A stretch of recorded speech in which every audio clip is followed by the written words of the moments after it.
Check. Board Member Mapp, can you hear us okay?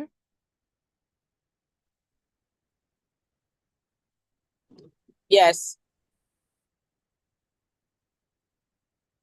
One more time, Board Member Mapp. yes, I can hear you. We're trying to get your audio a little better. Can you keep talking for me? Can you hear me? Where is that coming from? Keep going, Board Member Mapp. Can you hear me now?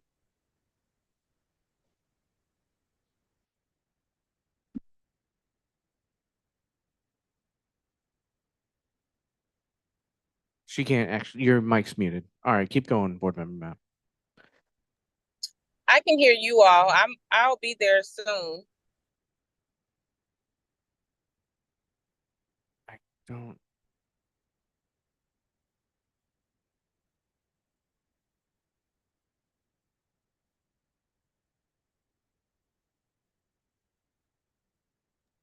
Can you hear me?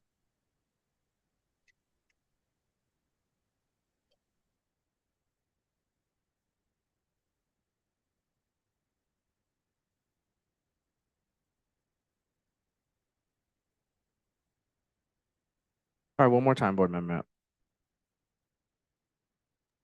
Okay, can you hear me now? There we go. We figured it out. We can hear now. Thank you. Okay, perfect. I'll be there shortly.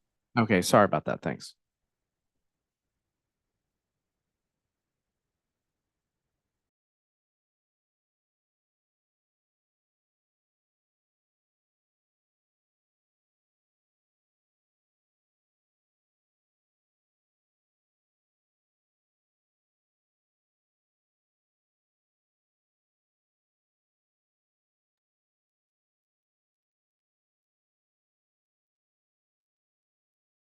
June 17th. I will remind everybody in jest before we call the meeting officially to order that it is 2 days prior to my birthday. So I'm super excited. Let's officially call the meeting for health and safety, the June meeting for health and safety officially to order. And let's do some introductions. We haven't seen you all in a while. It's been April, I think, our last meeting. 2 months. Yeah. Yeah, my goodness. So I So would- it is officially almost summer. To my left, Do you want to go to your far left? I'm going to my left. So is that to me or to? That No. was Hello, everyone. I am Mary Weinberg, Vice President Weinberg. Vice President Weinberg. But on this committee, I'm just a committee member and I'm excited to be here. I think people missed our comedic Gosh, entertainment. And And to my far left, we have our admin. So I'm Chris Burkhardt. I'm the Chief Operating Officer for the district. Welcome, you welcome. didn't even let us do the drum roll. Hold on. Hey, Chris Burkhardt, Chief Operating Officer for CPS. This is definitely comedic, so Oh, we gosh. we welcome everyone. We do have another board member online. Our other committee member is board member Mapp. She is coming. She's online at the moment. And so welcome board member Mapp. And we have a fully packed agenda.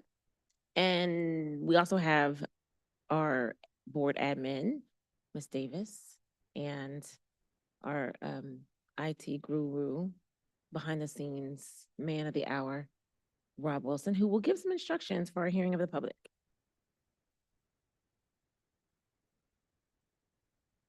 Hello, if you'd like to speak during speaking to the public today, please click the hand icon. We will ask you your name and association to the district, and then at the end of the meeting, we'll invite you to come speak during the session of the speaking of the public. Thank you. Have a good day.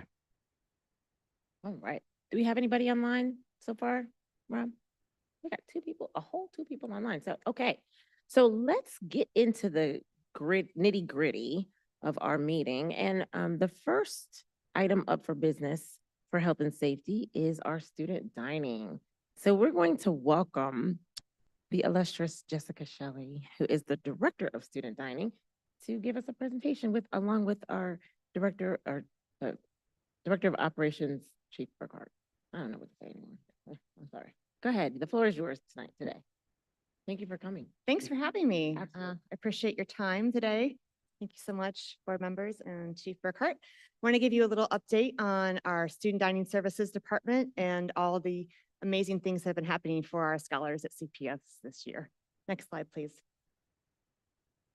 So a little bit about us, of course. We actually have fully operating kitchens in all of our schools, except for a couple that I'm super excited to say are coming online this year. We're actually redoing the kitchens at RSA, Chevywood, and we're also doing a brand new kitchen at Bramble Elementary. So those schools are going to be fabulous for our students. We are super excited about this opportunity to serve them through our brand new kitchen serving lines. We will still have a satellite service that will be provided to our Lighthouse schools and also RSA at Ezra Charles. But we're looking forward to potentially looking at operating a kitchen and Lighthouse in the near future. What does RSA stand for? Because we use a lot of I'm acronyms. sorry, it's That's the okay. Rising Stars Academy. For our wonderful preschools. And I can tell you, if you're ever having a bad day, go out to one of our preschools and have lunch of a student day made. We are very lucky that we actually have a high amount of number of meals that we're able to serve to our students each day. And you can see that we actually serve about 2.6 million breakfasts were served this year, and over 3.6 million lunches were served this year to our students. In finance wise, we actually do operate in the black. We don't receive any money from general fund. We are actually fully supported by the USDA federal reimbursement for any meals served.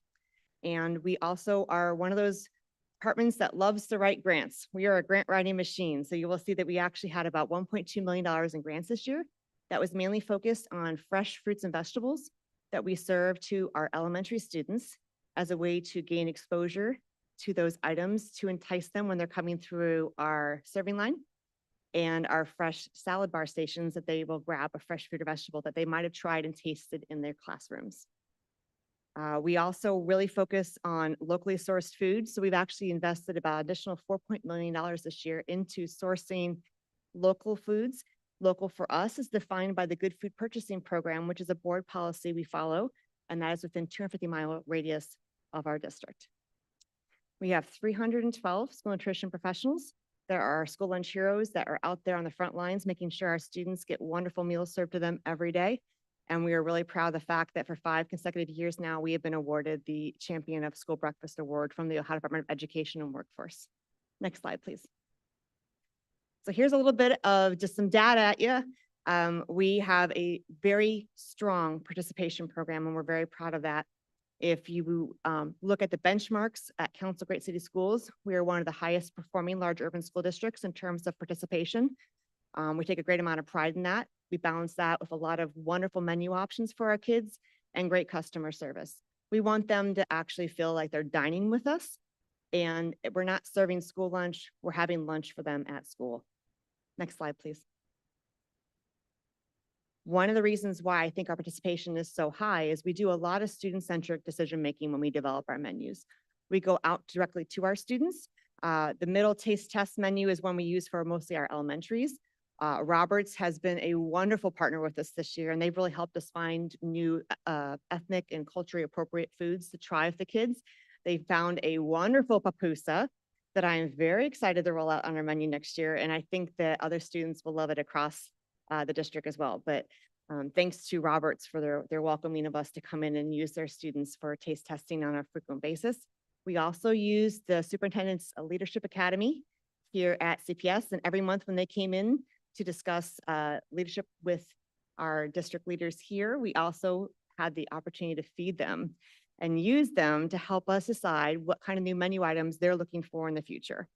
So we have about, I'd say, 6 to 10 different items for them to sample every month when they would come in, and then they would scan their QR code and tell us thumbs up, thumbs down. And we've had a couple of really great ones, and we've had a couple that we were a little surprised about, but you know, we don't stop trying just because they don't find something appealing at first. Sometimes it takes multiple exposure, changing up a recipe a little bit. Sometimes if we just change a sauce on a different item, all of a sudden it becomes a bestseller hit. Next slide, please. One of the things we're very proud of is that we're one of the leaders in the nation in doing a program that's called the Ingredient Guide for Better School Food Purchasing. So we follow this ingredient guide whenever we go to look to new products for our schools. And if they contain any ingredients that we don't find will add nutritional value to the product, we don't put it onto bid. So things like artificial flavors, artificial colors, artificial sweeteners, MSG, different flour conditioners, those kinds of things we just don't have in our products here at CPS. And we're really proud because we feel that as we become the leader in the nation in doing this kind of procurement, we'll have strength in numbers. Other districts will join in with us and we'll able to have better food for all students across the country. Next slide, please. So the Good Food Purchasing Program is an initiative that we began in our baseline year of 2016, 2017. And we actually have a board policy around this where a third party called the Center for Good Food Purchasing does an audit of all of our food and beverage procurement once a year. And they benchmark us on 5 key pillars: nutrition, sustainability, local economies, valued workforce, and animal welfare. And based on that, they give us a star rating. And you can see when we first started out, weren't doing too well. But the great thing is that gave us a great data point, and it gave us great information and great tools to begin to work on improving where we could go. And as you can see, right before COVID, we had made incredible strides. And then unfortunately, when COVID hit, the supply chain also went kind of kaplooey. It's hard to think back 4 years ago when we were fighting over toilet paper, but that was the truth. And it was just as hard to find things we could procure for our school system as well. One of those things that was hard to procure were things that were found to be sustainable, to be local. There was a lot of packaging and individual wrapped products versus something we could actually make from a whole food and prepare in our kitchens. So our scores did go down, but we are rebounding back up again. This past year, the center did not do an evaluation because they were rolling out new guidelines. So this coming year will be the first year that we will be benchmarked against their new guidelines. And I am super excited because my team is outstanding and they have really put a sight forward to make sure that we are procuring the best, most wholesome, nutritious, delicious food for our kiddos. Next slide, please. So one of the things we really put a focus on is local spending. If we're getting money from USDA out in Washington, D.C., we want to make sure we're keeping it here in Ohio and our surrounding areas. A lot of the companies that we purchase from actually employ CPS families. So we want to make sure that we are helping our whole entire community along with our CPS students have the best meals possible. Over 90% of our milk is coming out of Ryder Dairy, and they source directly from small Ohio dairy farmers. We also make sure that we're trying to find all the local produce we can. 17% of our produce is actually procured from within 250 miles of Cincinnati Public Schools, and we're very proud of that. So if I have a farmer that gives me a call and it's Foxglove that's over in New Richmond and they say, we have some extra lettuce, you better believe we're going to jump all over that and buy that lettuce. We also try and find products that are Ohio proud or products that might be manufactured elsewhere, but are procured from products that are found in Ohio. And one of those examples, our Red Gold partnership for our marinara sauce bases and for some of our salsa bases. Next slide, please. So one of the things people ask me about a lot is, well, what happens about all the other things that are going on in your schools in terms of sales of vending machines and such like that? And I'm really proud of the fact that our board has a policy in place that is probably one of the leading ones in the country that says that all food sold outside of the student dining services area can't be sold before school, during school, or 30 minutes after the end of the school day. And that is in alignment with USDA, but there are still some school districts out there that don't exactly follow those regulations to the T that CPS does. And I'm really proud of the fact that our principals look to us as a source of education on how they can provide great opportunities for fundraising that doesn't necessarily provide candies or snacks for our kids. Important caveat in this one, people ask me about this all the time. Can we still have a pizza party? Can I bring in cupcakes for my kiddo? Yes, you absolutely might. This only takes into account things that are being sold to students, not things that are being part of a celebration. We do like to make sure that everything comes in compliance with allergy bills from Ohio Senate House Bill 1, where they need to be manufactured in a licensed facility with an ingredient label. That ingredient label is not to look at nutritions, it's to make sure that we know the allergens that are in each food product served. Next slide, please. So you might have heard about in the news, there's a bunch of, maybe not, maybe I'm the only one who's laser focused on fun things about USDA and food. There are new USDA regulations that are rolling out. And there was a little bit of a kerfluffle because they are coming out and they're being a little bit more strict on things like added sugars and sodium in foods. And we kind of went, because we're already in compliance with pretty much everything they're rolling out. New added sugar rule, we've already had an added sugar for products in place since 2016. We haven't had any more than 8 grams of sugar per 1 ounce of whole grains. So we're pretty confident this will not be a challenge for us to surpass the regulations. We're removing flavored milk at all of our elementary schools at breakfast time.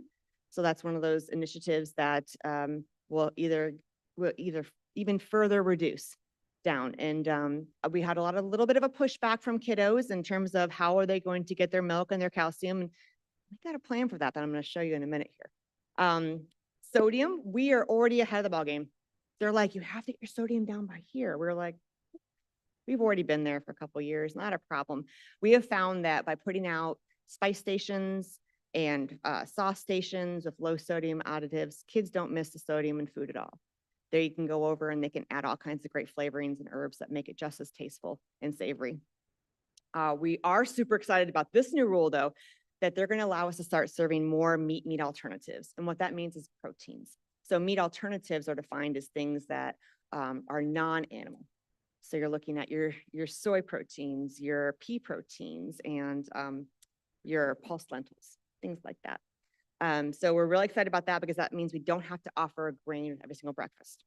So we're looking into right now partnering with a vendor who's trying to source local eggs for us to make the 2 egg bites that you'll see popularly at some very popular coffee chains that people go in the morning and purchase. So we're looking forward to trying, I don't know if I can say it or not, so I'm not going to say it. Rhymes with Rawbucks.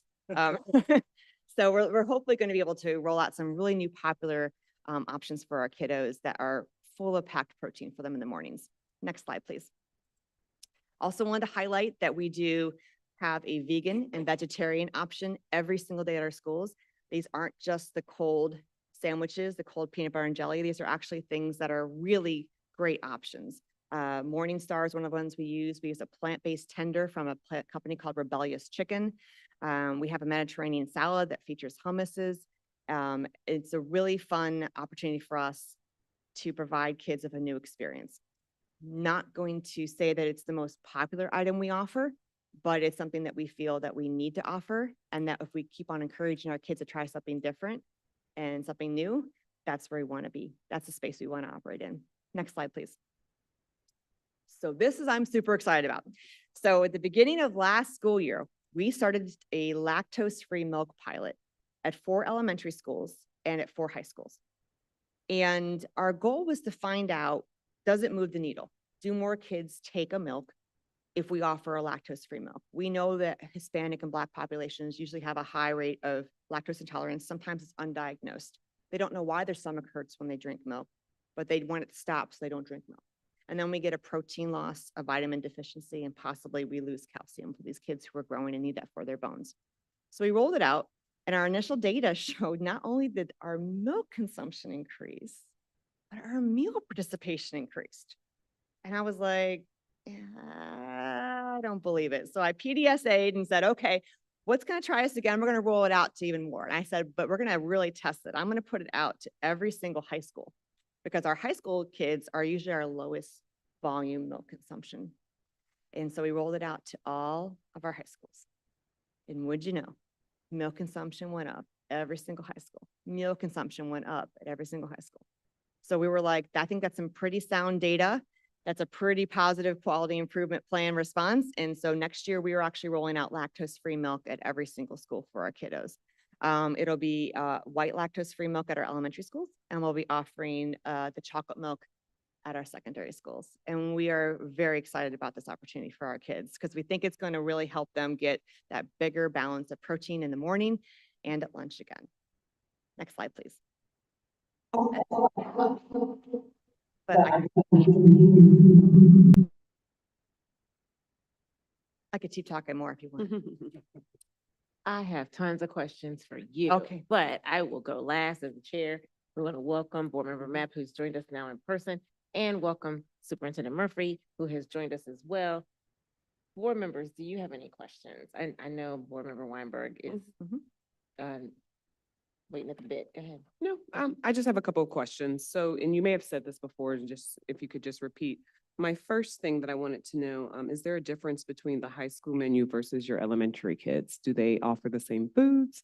I know that we've heard, and this was last year, a couple of students came and they kind of pitched something to us about lunches and how to either improve them or give more options. Menu. Would my elementary student have the same menu as my high school student? No, and that is because USDA requires a certain level of calories, That's gonna be my next question. sodium, fiber, and sugars that are capped for elementary kids that are a little bit more expanded for high school kids. And that makes sense, right? As kids are larger in age, they're able to consume a different level of calories. So it is not the same. But what we do offer at elementary schools is 2 hot entrees Okay. and then 1 cold entree. It's usually a salad, could be a yogurt parfait, it could be a build your own bento box. And then we, of course, we have our vegan and vegetarian option. So you're looking at 5 total entree options at elementary schools. Plus they have their steamed or roasted vegetable option. And then they have a minimum of 5 fresh fruit options. We always offer a banana, pear, apple, and orange, plus another fresh fruit option every day. And then we have our garden bars, which are gonna have a rotation of everything from a romaine lettuce, grape tomatoes, different types and colors of bell peppers, red onions, mushrooms, you name broccoli, cauliflower. It just depends on what our locust harvest of the month we can get for them. High schools are usually around about 8 to 9 different entree items, depending on the day. Okay. Did not know that. So then it leads into my next question, because we had certain students come and they said that they felt that they weren't getting enough food. So how's Yeah. the option for high schoolers? You mentioned with the calories. Let's say they go in through the line, they get what they need, but they're still hungry.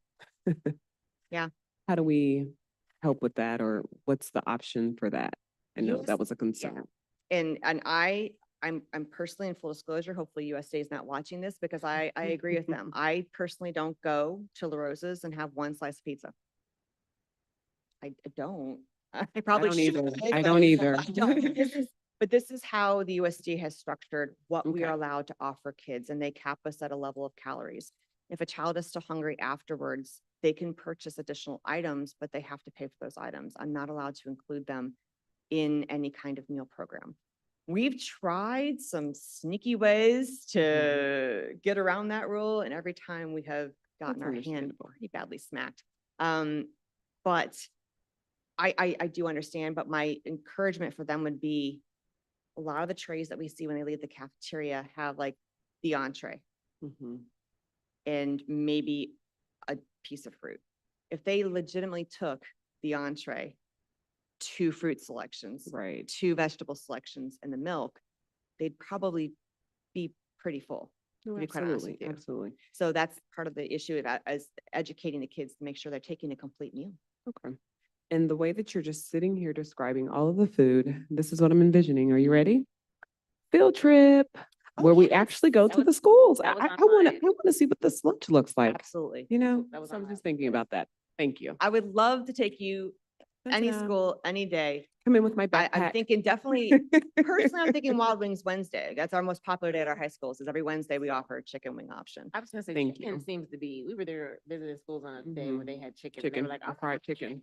we're here for chicken day. And I was like, chicken day, what's chicken day? And that chicken smelled really good. Chicken wings, So I was yeah. kind of pushing the kids, they're like, hey, board member privilege, I want the chicken. Move out the way. Chicken wing day is wonderful. They do like it, and then they know what they Yeah, like. that was, Thank and that's you. the day across the district, right? For all high schools, yeah. Okay. So all high schools follow the same menu, and then all elementary schools follow the same menu.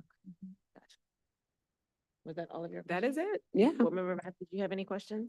I did. Thank you. So I love the presentation, and I am so grateful for just all the intentionality and effort to make sure that our students are having options that are suitable for their dietary needs. And I will tell you, just admitting that my own children told me they wanted to eat school lunch instead of packing lunch. So that lets you know that you all are doing something really well. I did want to know, and this is kind of outside of like dining services, but what you presented provides such a wealth of information. I'm wondering, has dining services done anything around like informing our parents or our families to make sure that this type of healthy eating is replicated in the homes, or just providing education around that? Or if it's an opportunity for that to happen? Yeah, it's definitely something that we try and encourage, and on our website is pretty robust and links with different things of our Cincinnati Health Department nurse cohorts who also help families as well. I will be honest with you, I think that's the biggest disconnect. Our kids come here and eat healthy meals and go home, and unfortunately that may not be available to them through no fault of their own or their Mhm. parents' own. Right. I was speaking earlier that, if you have so much money loaded onto a SNAP card and a gallon of milk is $3.19, and instead you can buy 3 Lunchables for $3, what are you going to do as a parent? And I don't blame them for trying to make that dollar stretch. Yeah. But I think there is an opportunity. We actually did have, as I feel like I'm time warping, but pre-COVID, we did something for LSDMC where we had something called a taste of CPS. And we actually had local vendors come in, and the LSDMC groups were able to go through and try what actually was being served in schools. There's a lot of parents think of school lunch back when we When they were had- in Yeah. school, Mhm. right? And so much has changed, that I think there's an opportunity there. We do a lot of our Project Connect students, and we do a lot with Department of Student Services where we're teaching the kids how to make healthy snacks and healthy meals. That's a lot of fun. Nothing is better than watching a kid learn how to make a pickle them by themselves by just using a cucumber, and they have no idea, like making that connection is it's really fun to watch. But there probably is more opportunity for nutrition education for our adults out there. I agree. I don't know if that's really what we could do in our wheelhouse as much, but I would love to partner with LSDMCs to make that happen. Yeah, thank you. I think you provided several positive examples, though, of how you are within dining services trying to provide that educational aspect as well as advocacy.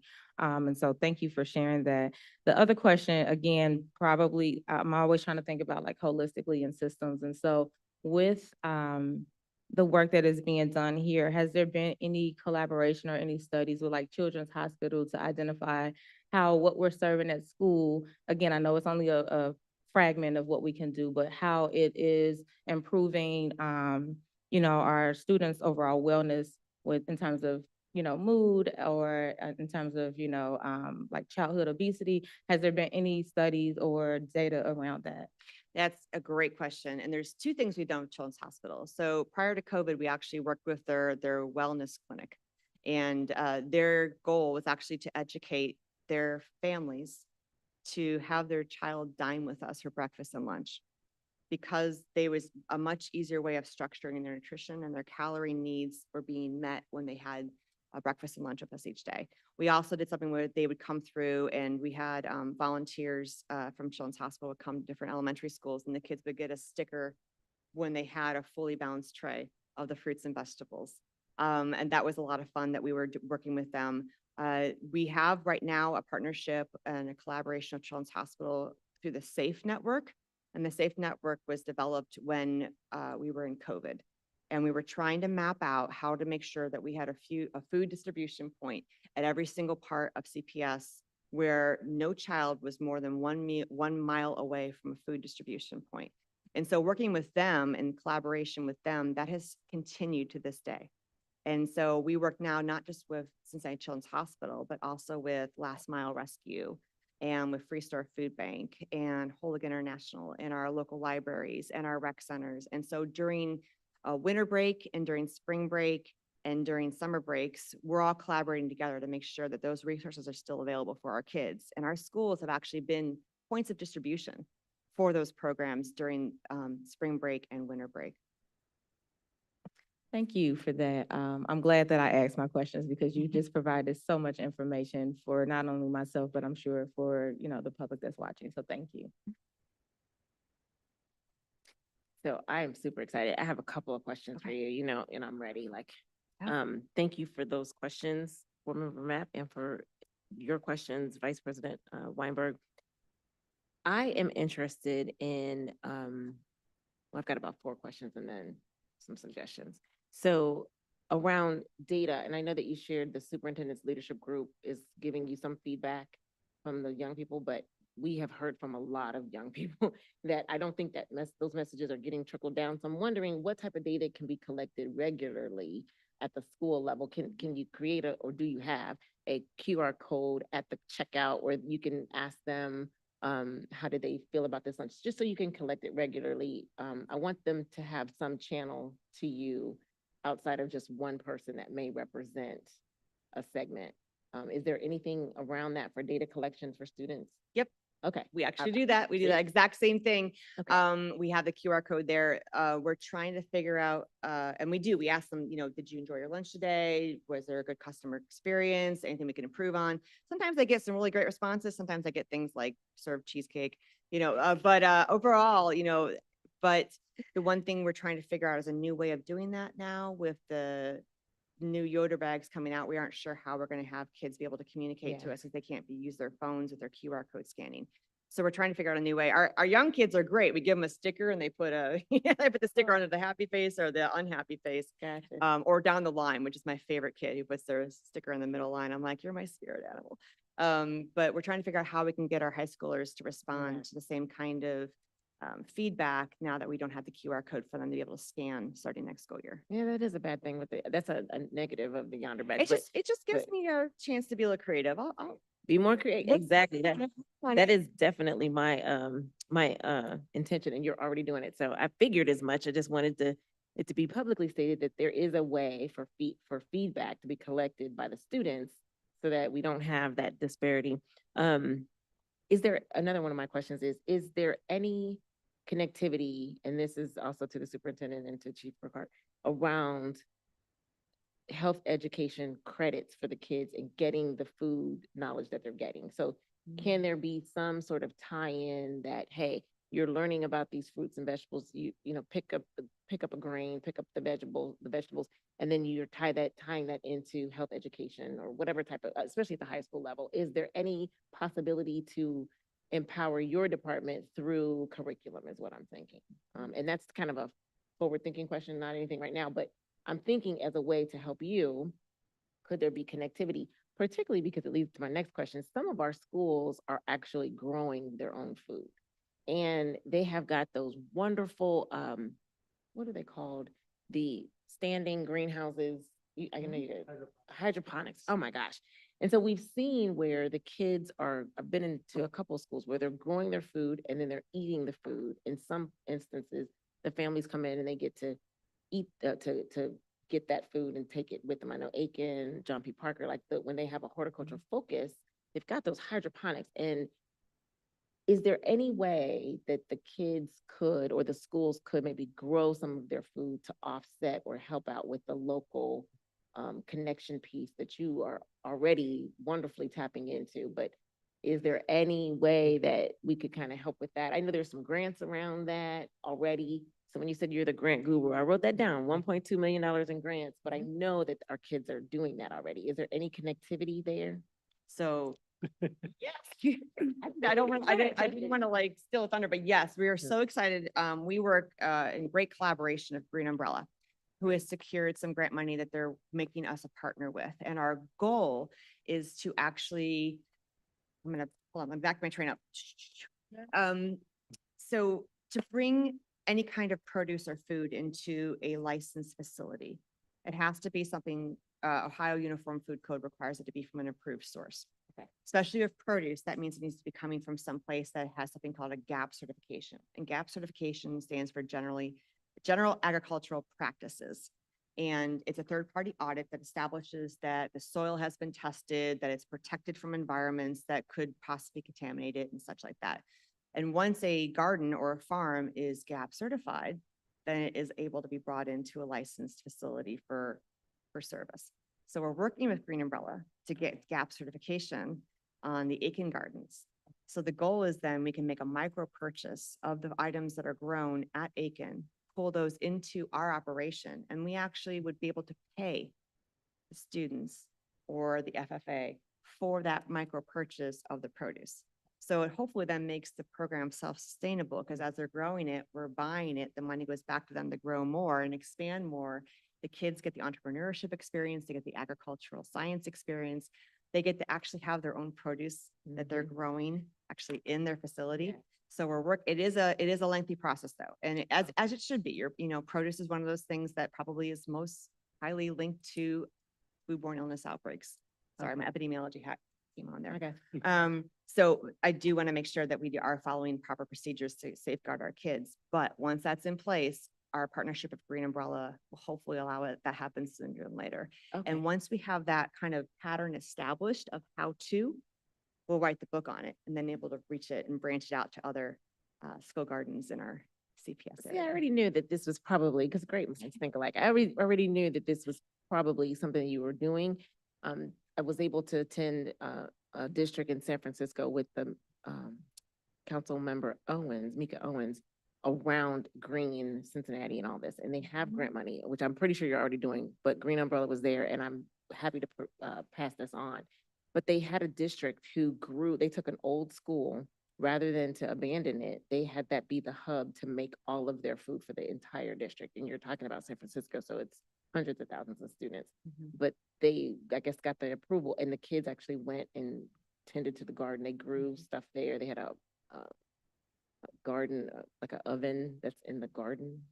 It was interesting to me, but that was what I was going at and they tie that into curriculum. They tie that into funding. So I was wondering about that. 2 more questions.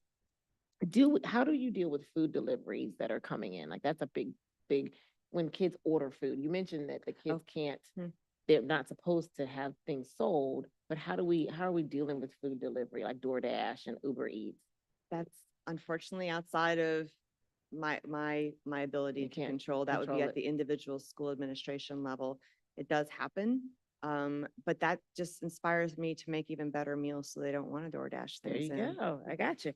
On-site visits was my other question. And then you mentioned that, can the district take, since we're getting federal money, can we take their food stamp card to let them buy more food? Like when you mentioned kids are not getting enough food, if they don't have the money, is there a possibility for us to maybe allow, like some kind of way, take their food stamp card? You mentioned SNAP benefits, and I was like, can we take their card to get more food? So right now, we are not a certified provider for that. Okay. We'd have to figure out, from the state how we could make that happen, but I'm just And it wondering how could they depends get- because Yeah. some of those SNAP benefits are awarded to a parent and some are awarded to the child. So for example, we're rolling out now our summer EBT program. It's called Sunbucks and it's available. It's $120 per student. And that card, I believe, is actually issued to the student. Mhm. So it'd be something that they would have possession over. But I also know that it's also being loaded to existing cards. So that would be something that unfortunately Ohio Job and Family Services would probably have to untangle with us Yeah. to make that happen. I was just wondering, how could students get more food if they didn't have the money to do it? And so that's why I asked the question. The last thing I'm gonna say is I think that you should write a white paper or some sort of paper around your data with lactose-free milk and food consumption increasing, because not only is CPS a trendsetter, but that is a really big thing for kids nowadays is this lactose-free. I have a granddaughter who's lactose-free, and she would probably do exactly what you just said. If I saw lactose-free, I know I can't I can't drink lactose. Now she's going to eat. And so you're collecting rich data that I think across the state, we should be leading, and you've already started it, so. So you're not going to believe this. Uh-oh. But we're actually already presenting at a national conference coming up in July to all school nutrition Good. districts across the country. There's Good. about, I think, 5,000, 6,000 people attending this conference that Good. we're actually presenting this data at. Okay, well, I want to reserve the right to invite you back to thank let you. us know how that goes so that we can get you some more traction. Thank you so much for all of this information.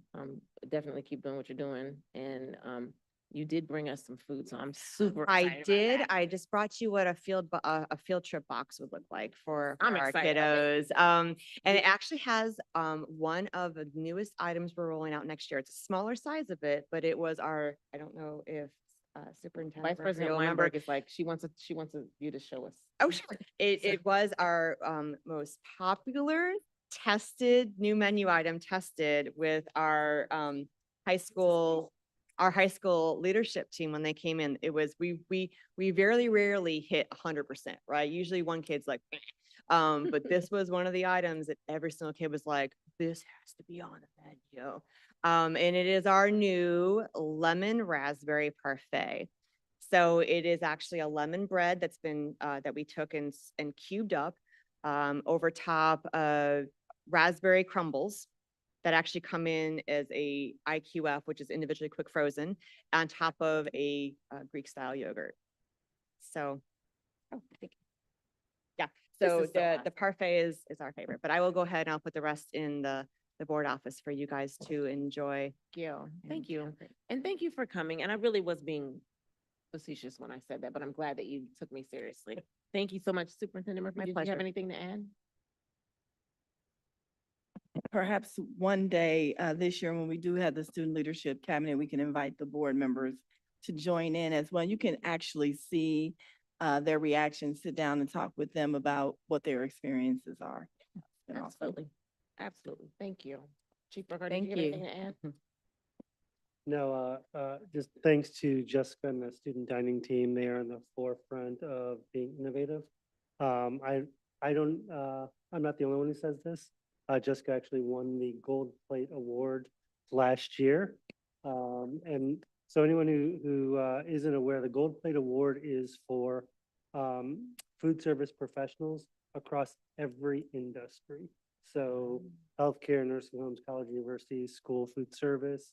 So Jessica not only won the silver plate, which is each area, each designation has their own award winner. She won overall, which trumps every other food service establishment in the country. So kudos to her and her Yes. team for Absolutely.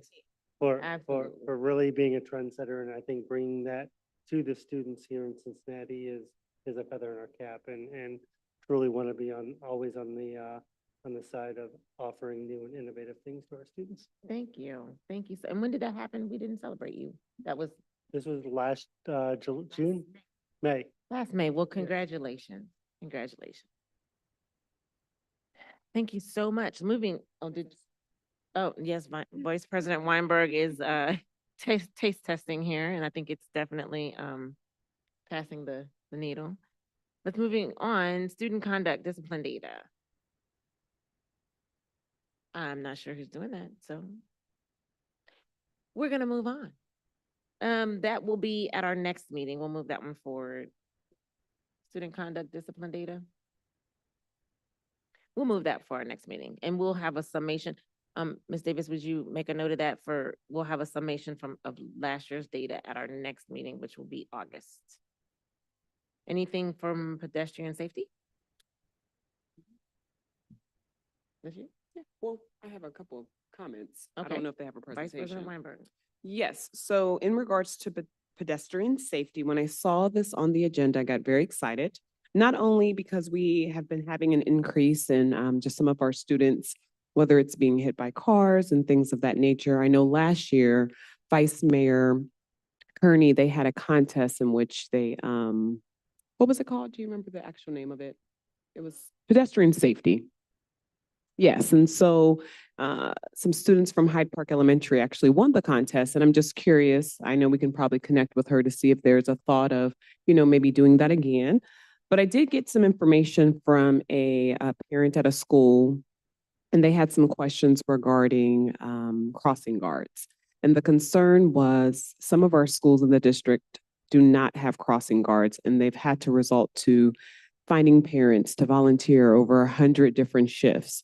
And so I guess the concern and what I want to ask the administration and our superintendent is, what would be the next steps to engage to make sure that these spots are possibly filled?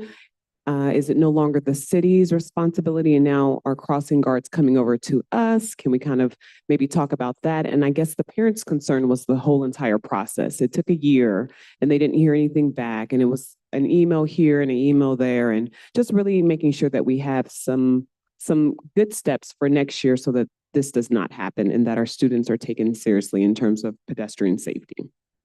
Thank you, Vice President Weinberg. I do appreciate the email you shared with me also over the weekend. And I'll start, and if Mr. Burkhardt has anything to add. I know that there have been conversations about the idea the city basically has oversight right now of the crossing guards, but we as a district pay for those crossing guards. So we are in conversation to have those crossing guards come back into the school district. We did have a meeting last week with the police chief about this topic. The city representatives were in another meeting at that time, so we are gauging what their interest is. Should we be prepared, should your direction be that that's what we do, bring them into the district as our employees? I am prepared with a plan for someone to have oversight of that work here in CPS. I don't think that there would be any gap or issue or concern bringing them in at this point, being that we already pay them their salaries.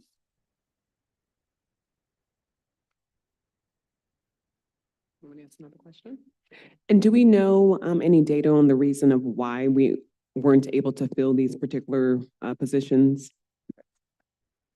Yeah, so in our conversation with the police chief, I think one of the things that happened since COVID is the city has been reactive in relation to crossing guards, not proactive.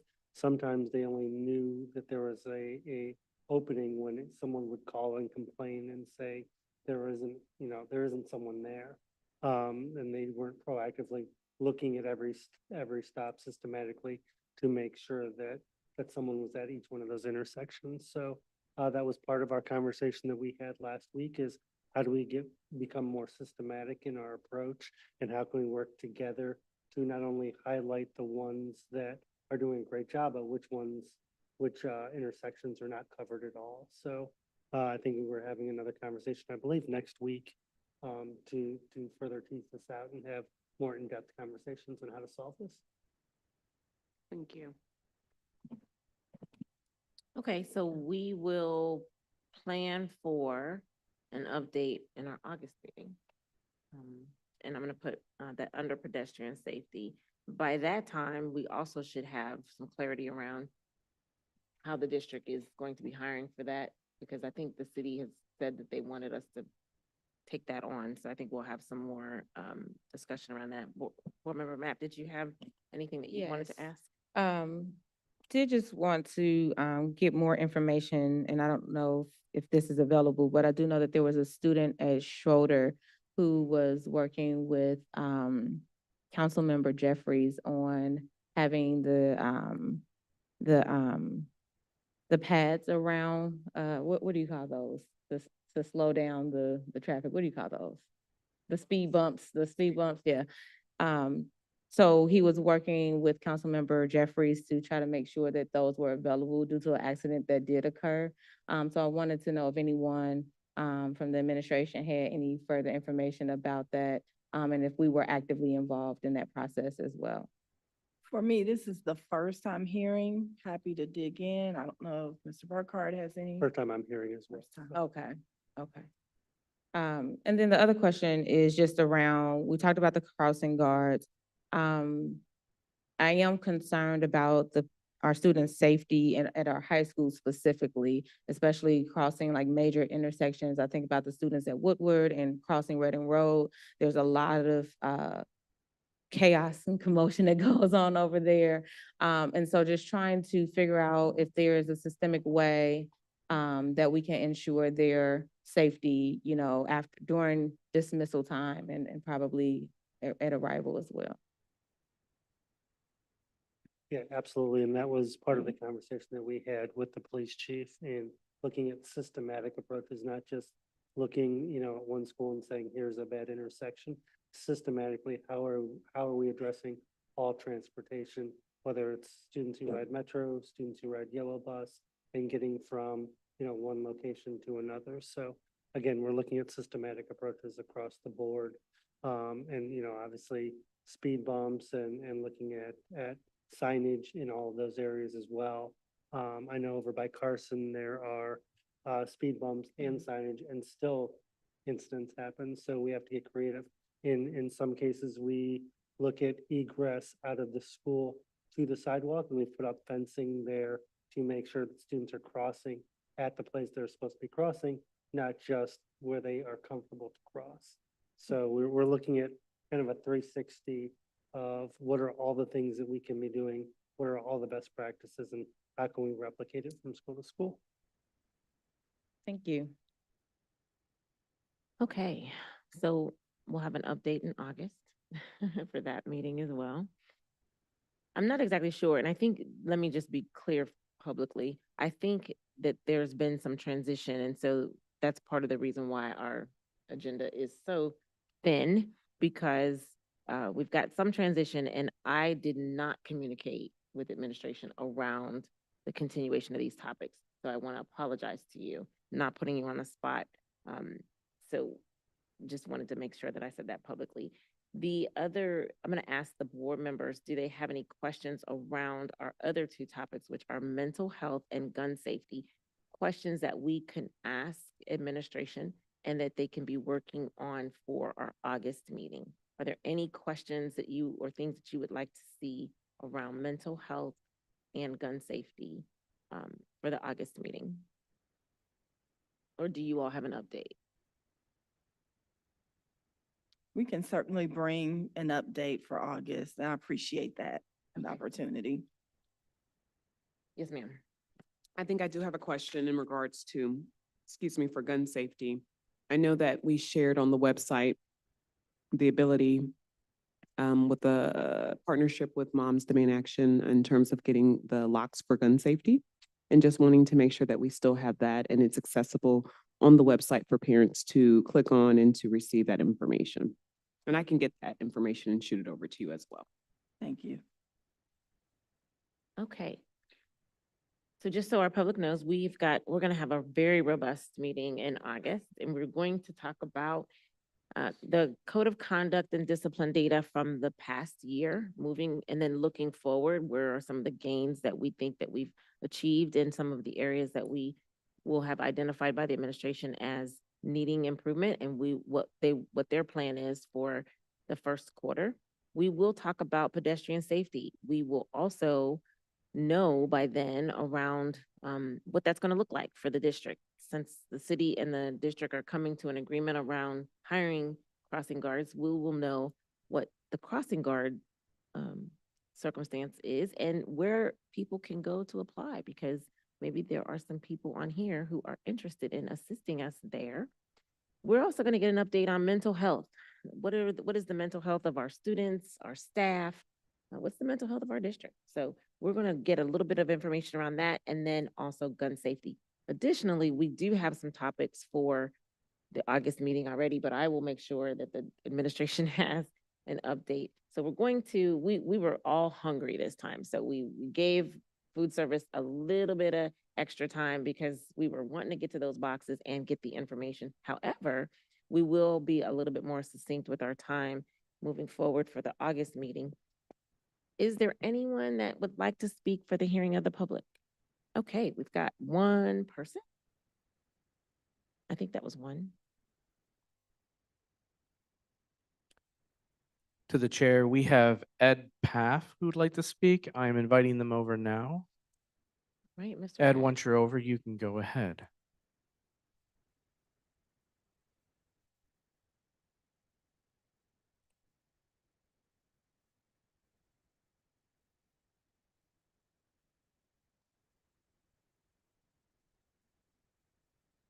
Yeah, hi there. Board Member Weinberg shared some details out of the email that I sent to all the board members towards the end of this past school year.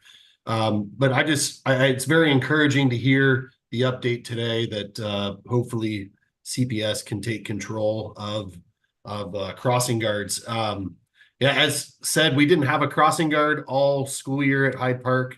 Myself and some other parents at the school rotated shifts to take care of the morning, but I was pretty much the only one that was doing the afternoon duty. So I was being the crossing guard so often that I actually applied through the police to become a crossing guard in the middle of September.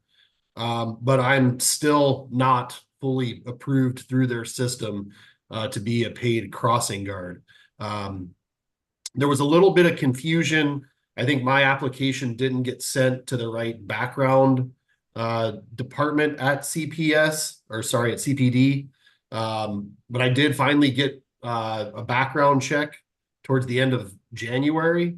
And then once that came back a month or so later, I was then told I needed to get training through the police to be the crossing guard. I don't know if a training class ever occurred. I was told at one point they were going to have one towards the end of March when our spring break was, and I was out of town at that time with my family, so I couldn't attend that. I've had some back and forth with the police contact about future trainings, but there's still, to my knowledge, hasn't been one. So it just was a frustrating process to try to go through. And I think it could be a lot more streamlined. Again, it's not something that I particularly want to do, but I saw the need, to help the kids safely get to school. So stepped up and did it. Hopefully we can find somebody who would like the paid position, but if there isn't one, I'm, happy to apply for that as well. Thank you, Pat. Yeah, so Thank you. And can you ensure that your email address is placed in the chat, and we will ensure that the superintendent gets that and that she can follow up, and either her or a member of her team, Mr. Burkhart, can look and see. I don't even know where you would be in the application process, but at least provide you with some next steps once they become available. yeah, I'll put my email in the chat. Thank you. I appreciate you all very much. You are very welcome, and we appreciate you for stepping up and helping our kids with the crossing guard. And I'm sorry that you had to do that for free, but I appreciate it. We're going to work on that for next year. Great. Have a great one. You too. Thanks. Thank you. And anyone, oh yeah, Mr. Paff, if you know anyone else, please let them know to send their email as well. And then we will ensure that the superintendent follows up with the process. It sounds like it may be a process problem, but it sounds like it also could be that the city was giving it to us and we were giving it to them, and it's just falling through the cracks. So I appreciate you stepping up and to the plate and for following up. And Board Member Weinberg, Vice President Weinberg, thank you for bringing that up again. Anyone else want to speak, Rob? That's it. All right. Well, Ms. Phyllis, when is our next meeting? August the 26th. Wow. Well, I tell you what, I'm looking forward to our next meeting. We will have a great meeting. It'll probably be maybe an hour and a half because we've got a lot of stuff going on, but I appreciate the time. Vice President Weinberg, did you have anything else? I caught you with food. I caught her with food in her mouth. I'm just letting everybody know. That's why she's silent, because she's got food in her mouth. I just want to end by saying this is delicious. So thank you very much. I am trying to savor this as the meeting is going on so that I can have it for later as well, but delicious, delicious, delicious. And thank you so much again for this wonderful box. Board Member Mapp, did you have anything else to add or anything else that you wanted for next meeting? No, just wanted to say thank you for the presentation and thank you to the administration for the information that you've provided. Anything else from administration? All right, I think everybody is really kind of wanting this food, so I'm going to say thank you, Ms. Shealy, for your presentation today. Thank you, Chief Burkhart. Thank you, Superintendent Murphy. Thank you to the team and to my colleagues, and we will bid you adieu on this June 17th meeting in anticipation for the board meeting.